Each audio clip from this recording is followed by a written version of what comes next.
Hey, what is up, guys? I'm live right now because I told you before that it's a lot easier for me to do deck profiles and stuff like that because I can take my time, explain things to you, and I don't really have to worry about my phone running out of space because that's my biggest problem now. Um, yeah, so today I'm coming at you with True Draco Spellbook One Witch. Um, Not invoked, just Spellbook True Draco One Witch. Though the invoked would work really well in here. I no longer have the invocations, and it's a small engine, so if you can run it, I would suggest actually running it. This is a deck that I've been finding success with since, ever since the Zodiac era, since the release of, these cards in Maximum Crisis. I've been having success with them ever since day one. They still haven't been hit. I really do think they're going to get hit. So I'm going to be enjoying these until the day that they are. Sadly, I gotta say, I have been having a lot of issues. I haven't been able to go to locals at all in the last few weeks, and it really sucks. I won't be able to for the next couple weeks. It's the holidays. I didn't take leave. I'm in the military, and basically, if you don't take leave, they're gonna put you on every single little detail that they can. And I'm literally doing like three things at once, mostly every day. So, um, hopefully, I can get some live duels in for you. Hopefully, this doesn't get hit in the next ban list. In my opinion, I think that you know, diagram isn't a problem. Masterpiece isn't a problem. Terraforming might be a problem, but this deck really isn't running rampant anymore. When it comes to worlds, I don't think it matters because everything's banned anyway. So, I mean, it is what it is. Like I said, I'm gonna play it until the wheels fall off, in a sense. So I want to show you guys my build that's been showing me a lot of success. And a quick shout out to uh, Prophet Truth. He's a part of Team Truth. Um, he's a pretty decently big YouTuber out there. Um, he showed me some love in one of my videos, and he's pretty real. He does a lot of great videos. You guys should check him out. He does a lot of live duels. He does a lot of deck profiles. He does just about anything you could ask for, and it's not all meta. It's things that could become meta. It's things that are just rogue, good, and he's given me personally a lot of ideas that I'm going to be working with in the future that I can hopefully display for you on this channel. Also, shout out Team OTK. Um, he just hit me up and said that he was going to shout me out on his channel in a sense, put me out there to his subs. So if you guys can, go ahead and take a look at his profile as well, his videos. It's a wide range of a lot of different type of decks. He had a Grijin Maju. I can't say the name for the life of me, but that banished dot deck. He's got a wide variety of stuff. Dark Lords, True King, Six Samurai. Um, so if you want some more good content, go ahead and check out Team RPG, Prophet Truth. Prophet Truth. I don't know how to say it, to be completely honest. But let's get into this deck profile. I've been talking for 3.5 minutes. All right. So we got the main guy right here. You gotta have the two Masterpiece. Masterpiece is the number one. When you're playing anything, it's hard for them to get over this. At the end of the day, whether it's Spell and Trap immune, Trap and Monster immune, or Spell and Monster immune. Sometimes you go Spell immune, just period. I mean, at the end of the day, it's still a 2950 beat stick, 3251 diagram is on the field, and its pop effect, its effect to pop during either player's turn is amazing. You guys all know what he does. Majesty Maiden, the True Draco General. She lets you add the True Draco monster to your hand. This guy, of course, is honestly very underrated. I wish that I could zoom in on his effect for you. I think you could see it right there. Basically, you tribute summon him, of course, like all the others. Your opponent can't target any of your True Draco or True King monsters with effects, except for this one. And they can't be destroyed by opponent's card effects, except for this one. And when he's destroyed, you special summon out another True Draco or True King from your deck, straight to the field in defense. Then you've got the one Ignis Heat. And that's it for my True Draco lineup. I'm sad Dynamite's gone. Dynamite was the realest. That was actually the MVP of the deck. That's what got everything going. But that's it right there for my True Dracos. Next for the Wind Witch engine. You've got the 3 Ice Spell. I used to only run 2 because I thought 2 was all you needed, but I think consistency means a lot more. So I run 3, I run 2, I run 1. Very standard, very, very standard. You guys all know what all this does. I just want to show you guys my build and how it works. All right. And that's it for the Wind Witches. Okay. Next for the Spellbook, literally 2 Blue Boys, 2 Secrets, and 2 Knowledge. I've seen people run 3s of everything. I've seen 1 Blue Boy, 3 Knowledge, 3 Spellbook Secrets, or like a 1-2-3 type deal. I've seen a lot of different things.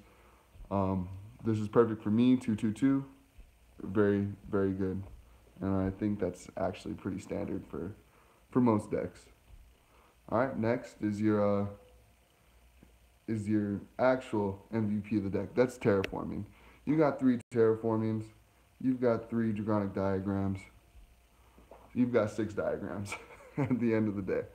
Diagram is what gets everything started, what keeps everything going, what gives you an attack boost, what saves your monsters. Draconic Diagram is an amazing field spell.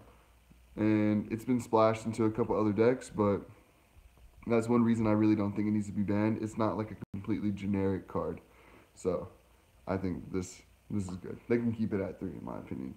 Then you've got the 3 True Draco Heritage. Your draw power right here, your True Draco draw power.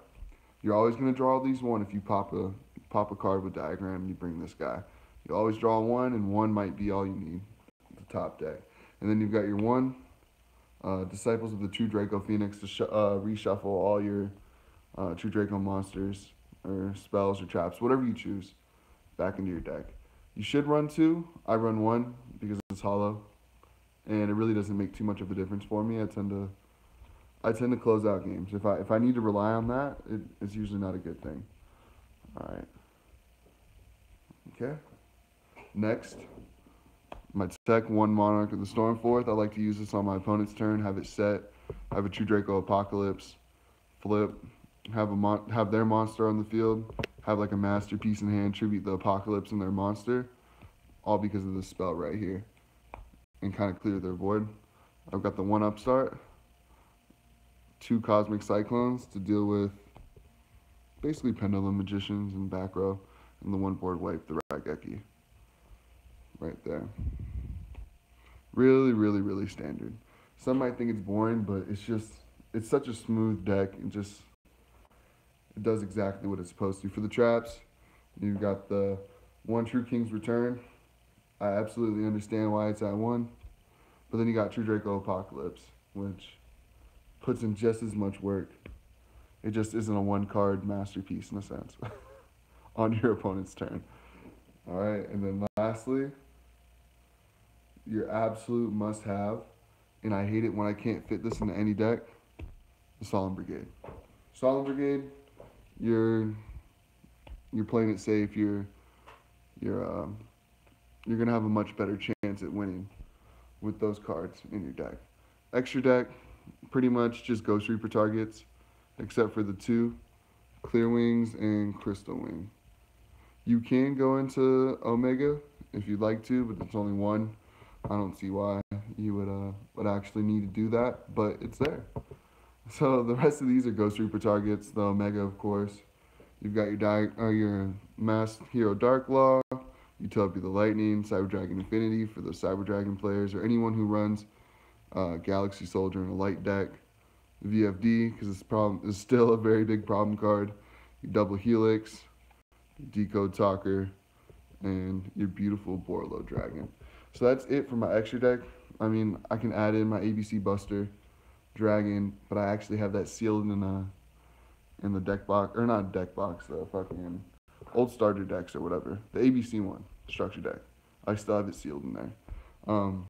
Basically just adding targets that, fits the meta, and you'll be good. And that's my deck. Your side deck is pretty much anything that you want it to be. Just for an idea, this is my Magical Musketeer one, but I would run things like the other Cyclone, the Denko Sekkas. I'd run the 3 Ghost Reapers that are actually first edition from Shining Victories. Just want to put that out there. barrier statues. I used to run in my True Draco Demise deck.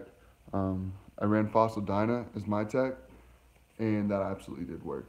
Also, I ran a lose one turn and a floodgate, floodgate trap hole. I don't see what's wrong with running these type of cards.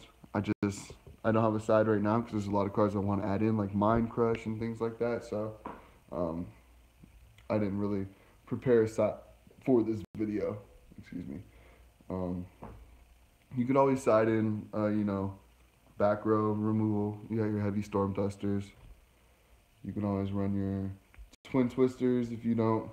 I got the commons from the damn structure decks.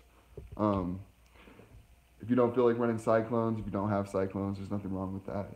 Um, just kind of do what you have to. Artifact Sanctum, you want to run the artifact engine, artifact invoked artifact, whatever it's called. But yeah, that's my deck profile. I'll do a couple of, I'll shuffle it up and do a quick test hand for you if I can without knocking this camera over. Because this is all being done on my bed, if you guys can't tell. My table is way too cluttered, and I actually really need to fix that, like tomorrow. But I haven't got to it yet. And just a personal thing for me, I'm actually re-sleeving all of my cards into these white sleeves. Just regular Ultra Pro Mass sleeves. Just so I can actually transfer cards from one deck to the other without having to unsleeve and re-sleeve, because that gets on my nerves. So all extra deck is going to be the same. All main deck is going to be the same. If you see a deck that is a different color, like in different color sleeves, then you know that, then you pretty much know that deck's either not being run very often or it's completely different than the rest. All right? Oh, I forgot to mention you can side kaijus. It's actually one thing that I'm working on. It's a kaiju type deck. So you've got an amazing hand right here to start with. You can go into your Spellbook play. You can get another Dragonic.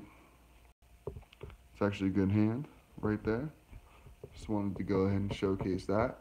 Even if you get Ash, that's a good hand. One thing I want to do with this deck as well is actually run the Bamboo Sword engine in it instead of the Spellbook engine. It's a lot of fun. You could actually run the Spellbook engine with the Bamboo Swords with the Wind Witch engine, which I actually did on YGO Pro as well, and that was a lot of fun. Uh-oh.